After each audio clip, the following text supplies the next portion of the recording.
Magandang araw po sa inyong lahat mga kababayan at welcome back dito po sa PNR. At eto nga mga kababayan, nagwaldas lang protektahan ang kaban ng bayan. Yan mga kababayan, patungkol po riyan ang ating aalamin at bibigyan ng komento ngayong araw na to. Pero bago po ang lahat, kung bago ka pa lang at di pa po nakapag-subscribe sa ating munting channel, please don't forget to subscribe. At palike na rin po ng video ito. Maraming salamat po. At eto na nga, simulan na po natin to. Sawa na ang bayan ko sa pananakaw ng tao.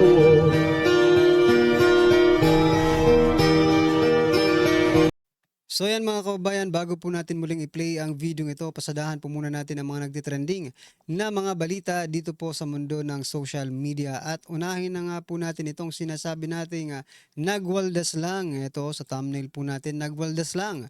Dahil po dito, no? Sa sinabi ni Attorney Rowena Guanzon, sabi niya po, biruin nyo ang laki ng ginastos sa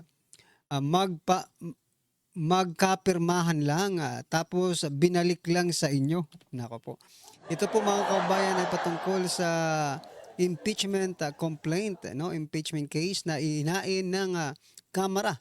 At tulad yan ng sabi ni Attorney Guanzon, nako, malaki po talaga siguro ang ginastos ng House of Representatives kasi ha, biruin mo apat po na impeachment complaint ang pinasa, pero sa pang-apat lang marami ang pumirma. Ibig sabihin mga kababayan, what is the reason? Syempre, alam naman po natin itong mga, at umamin naman po yung ilan sa mga kongresista na yan, nagkaipitan. Yan mga kababayan, naipit po yung kanilang mga budget. Kaya siguro itong si Attorney Rowena Guanzon ay nakapag-conclude na malaki po ang ginastos sa magkapirmahan lang ang impeachment complaint tapos ibabalik lang sa kanila. Yan mga kabayan, ano sa palagay nyo? Ay grabe. Kapag talaga ang purpose ng ginagawa ninyo ay hindi maganda, talagang gagawa at gagawa po ng paraan. Ang Panginoon, o yan mga kabayan, para maibalik sa inyo ang inyong mga ginagawa. Yan mga kababayan. Ano po ang inyong opinion dyan? I-comment nyo na lang po. Naniniwala ba kayo na malaki po ang ginastos dyan sa impeachment complaint na yan? Okay. I-comment nyo na lang po ang inyong opinion. At eto, pasadahan po. Ito po ang balita mga kababayan na nako talaga. Mula po sa Billionaire News Billionaire News Channel. Sabi po dito na nakaka-insulto yung ginawa nila. Na-insulto po mga kababayan ng House of Representatives. Ito po ang balita mga kababayan. Nakaka-insulto yung ginawa nila. I am really very disappointed with the Senate of the Philippines. It's as if they're trying to supervise the House.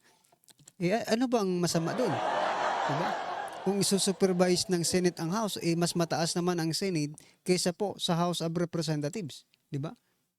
Baka gusto ng House of Representatives, sila ang mag-supervise sa Senate, mga kababayan. Mula po, sabi po dito, Camarines Sur 3rd District Representative Gabriel Bordado expressed his frustration over the Senate's decision to return the article of impeachment against Vice President Sara Duterte back to the House of Representatives. Bordado pointed out that the Senate could have asked the House for clarifications instead of remanding the case that has been approved and transmitted by Congress as early as February. Yan mga kababayan. Gusto talaga nitong House. Itong ayaw ko sa sinabi niya. As if, no? Sabi niya, it's as if they're trying to supervise the House. Yun talaga. Kasi mas mataas nga ang Senado, di ba? Yung hierarchy ng ating gobyerno, di ba?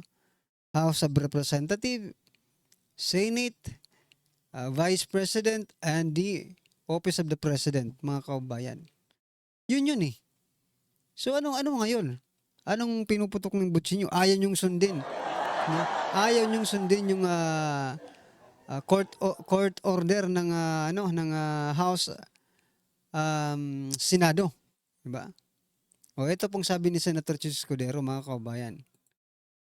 Sabi po ni Senator Chis Escudero, "Chis sa Kamara, igalang ang impeachment court order." Yan mga kababayan.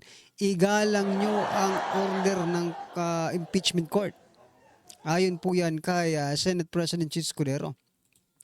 Dapat umanong igalang at sundin ng House of Representatives ang kautusan ng Senado na tumatayong impeachment court sa lilitis ng kaso ni Vice President Sara Duterte. Ang problema, ayaw nilang sundin, mga kababayan. So gusto nila sila ang masunod. Naloko na. Hindi kaya kayo ang lalabag ngayon sa konstitusyon sapagkat hindi nyo sinusunod ang utos ng Senado. Nasa ating konstitusyon, mga kababayan, na mas mataas ang Senado kesa sa House of Representatives. Di ba? Baka gusto nyong magsenador, tumakbo kayo sa susunod na eleksyon, no? Para kayo naman po ang masunod.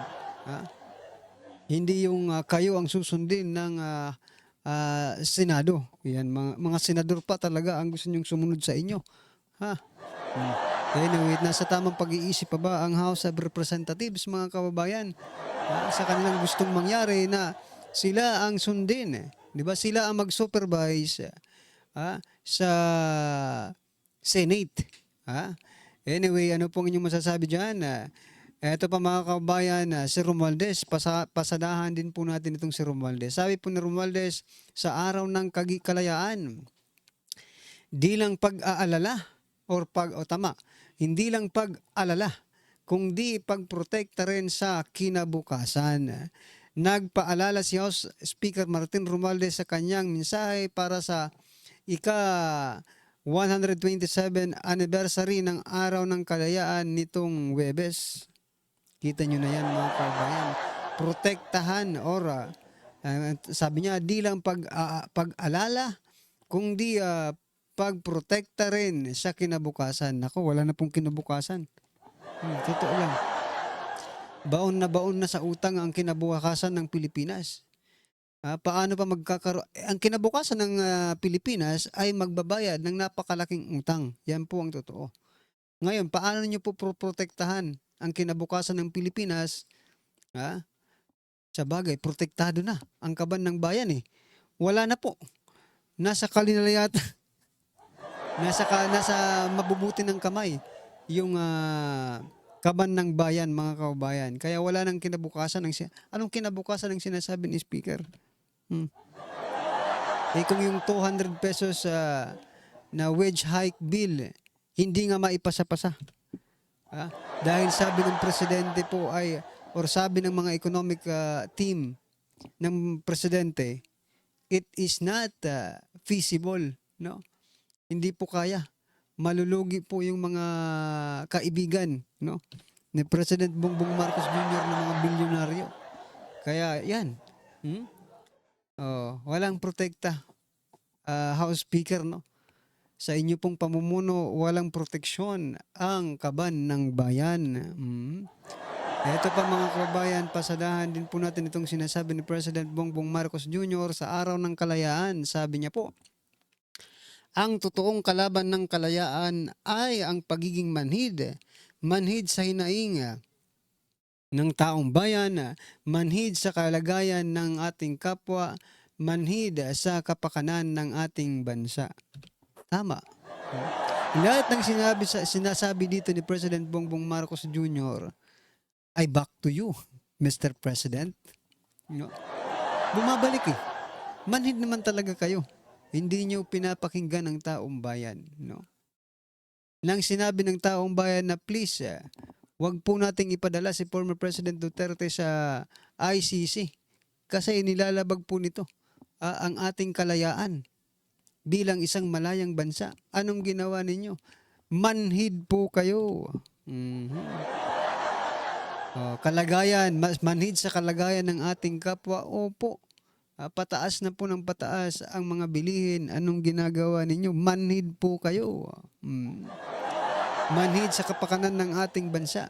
Oh, yan. Ano pang masasabi nyo? Ha? Ang masasabi ko lang dito mga kabayan ay back to you, Mr. President. Okay? Ano pong inyong masasabi dyan? I-comment nyo na lang at eto. Sinagot naman po ni Vice President Sara Duterte yan. Ito po ang sabi ni Vice President Sara Duterte. Ha? Huwag nating isuko ang kalayaang ito sa mga taksil at walang malasakit sa ating mamamayan at sa ating bayan. Correct. Kaya nga ipinaglalaban ng taong bayan itong, di ba, marami pong nakiisa at nagpakita ng suporta sa iba't ibang panig ng bansa, ng mga Pilipino patungkol po dito sa illegal na pag-aresto kay former president. Kasi nilalabanan po nila ang mga taksil, linalabanan po natin ang mga taksil at mga walang malasakit sa ating bayan, di ba? Kaya marami po ang nagsalita at marami po ang nag-react. At maging yung mga ating mga men in uniform ay talagang nag-react din, no? Yung iba natanggal po sa serbisyo dahil sa pagmamahal nila. At sa paninindigan nila sa kalayaan ng Pilipinas na wag isuko si former President Duterte sa banyagang hukom. Yan mga kabayan, ano po ang inyong masasabi dyan? Eto, last po natin pag-uusapan. Si President Bongbong Marcos pa rin, sabi po dito, if we will look at what is happening around the world today, freedom is fleeting.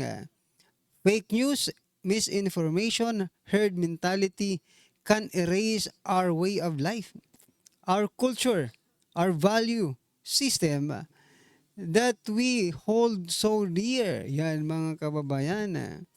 Pinaalalahanan ni President Bongbong Marcos ang mga Pilipino na maging mapanuri, alamin ang totoo at labanan ang kasinungalingan.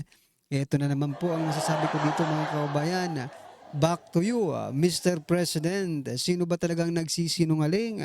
Sino ba dapat ang aming lalabanan? Di ba? Kasi isa ka po, Master President, sa pinaka. Ito, opinion ko lang ito based on what he said and what, kung ano man yung mga ginawa niya noong mga past few years na nanunungkulan siya. Di ba? Isa ka po sa pinaka sinungaling. Bakit po natin masasabi yan? Isipin mo 5,500 flood control project, tapos na.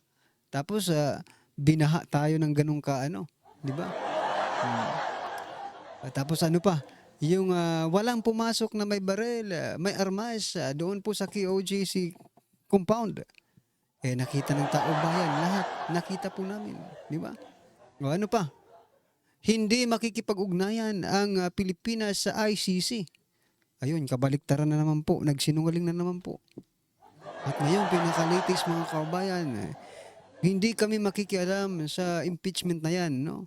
O, hindi daw wala silang pakialam or hindi niya pinag-utos yung impeachment na yan. O, tapos, di ba? Ngayon, anong nangyayari? Sabi ko nga mga kabayan, this is a continuous propaganda against Vice President Sara Duterte and former President Duterte para ma-pin down sila at hindi na po sila makatakbo pa sa national election or even the local. Lahat kasi ginagawa nila ngayon Lahat ng paninira, lahat po mga kababayan, lahat ng resources ng gobyerno talagang gusto nilang idiin si Vice President Sara Duterte. Yun nga lang mga kababayan, parang hindi sila, parang talagang parang nakikisama sa atin ang panahon, di ba? At sa kanila man hindi nakikisama ang panahon. Eto nga mga ito tatawid ito sa 20th Congress mga kababayan at abangan po natin kung ano po ang mangyayari diyan, okay? Ito mga ka-review natin, pasadahan po natin ang video ito at bigyan po natin ng reaksyon. Ito na po. Mga kabayan, nagbubunyi ngayon ang kampo ni Vice President Inday Sara Duterte at ang kanyang mga taga-suporta habang dismayado naman at galit na galit ang ilang senador at congressman na nagsulong ng motion para agad na umpisahan ang impeachment trial kay VP Sara Duterte. Kagabi, tila napahiya ng husto ang limang senador judges matapos bigyong maisakatuparan ang kanilang motion dahil 18 senator judges ang pumabor para ibalik sa Kamara ang article of impeachment laban dito kay VP Sara Duterte na naging motion ni Senator Alan Peter Cayetano. Ito ay matapos na hindi magtagumpay ang motion ni Senator Ronald Bato de la Rosa na ibasura ang impeachment complaint laban sa Vice Presidente. Sa impeachment court, iginiit ni Cayetano na tutol siya sa pagbabasura sa impeachment case kay Duterte at mas mainam na i-remand o ibalik na lamang ito sa Kamara. Dalawa ang pwede nating gawin, ituloy o ibasura. Ang dismissal, ibasura. I am not proposing na ibasura. Yun nga ang pakiusap ko kay Senator Bato, and I will restate it. Yung ituloy, dalawang klaseng ituloy. Bukas, babasahin, and then i-issue yung summons. But that will not stop Senator Bato or any one of us from questioning pag binasa ng prosecutors tomorrow. So ang aking pong amendment ay ibalik sa House at ipa-certify sa House na number 1, including the circumstances, na hindi nila violate yung Constitution in entertaining more than one impeachment complaint in 1 year. Number 2, na interesado silang ituloy ang impeachment complaint. Nauna dito naghain ng motion si Senator Bato de la Rosa para i-dismiss o ibasura ang complaint laban kay VP Sara na agad namang sinang-ayunan ni Senator Lourdes Bongo na kapwa numero 1 taga-suporta ng mag-amang Duterte. In the spirit of true action, therefore, allow me to end by moving. I respectfully move that in view of its constitutional infirmities and question on the jurisdiction and authority of the 20th Congress, the verified impeachment complaint against Vice President Sara Zimmerman Duterte be dismissed. I just wish to give my remarks and second the motion of Senator Judge Bato de la Rosa. I agree with the motion of Senator Judge Bato. Ang gusto nating kalabasan ng paglilitis na ito ay hustisya, hindi politika. Bago pa man ang ginawang panunumpa ng mga senator judges ay nagkaroon na ng mainitang pagtatalo si Senator Bato de la Rosa at Senator Coco Pimentel. Isa rin si Senator Risa Hontiveros at Senator Amy Marcos ang nagtalo sa gitna ng sesyon sa Senado. Samantala, matapos ang naging desisyon ng Senado na ibalik sa Kamara ang naturang article of impeachment, naglabas naman ng sama ng loob at pagkadismaya si Senate Minority Leader Aquilino Coco Pimentel. Walang konseptong return to sender sa mga legal proceedings. Sa postal office meron, pero sa legal proceedings sa korte walang ganun. Ako mamaya. Kaya nga, inulit ko kanina, bakit ba namin pinipilit na dismissal, remand, return, or any other synonym na nagbibigay ng mental picture na meron kami sinasauli or binibitawan ng Senado ang impeachment case. That is the problem. Pero gustong-gusto nila eh. So sila na magpaliwanag niya sa taong bayan. Dahil sa pangyayaring ito sa Senado kagabi, So yan mga kabayan, hindi na po kailangan magpaliwanag pa sa taong bayan sapagkat yun din po ang gustong-gusto ng taong bayan, di ba? Ang maibalik yan or ma-dismiss nga ang gusto ng taong bayan. Buti nga, binalik lang sa inyo. At may pagkakataon pa kayo, no? Sa next Congress na ulitin niyang gusto nyong mangyari. Pero yan ay kung kaya nyo. Dahil sa pagbabalik po ng Kongreso, no, sa 20th Congress mga kabayan, nandyan na po. Yung sinasabi nating people's choice to be, no, na maging Senate President na siya, Senator Rodante Marcoleta. Ano po ang inyong masasabi dyan mga kabayan? I-comment nyo na lang po. At maraming salamat po. Please don't forget to like the video. Maraming salamat po. Sawalaan bayan ko sa magnanakaw na tao.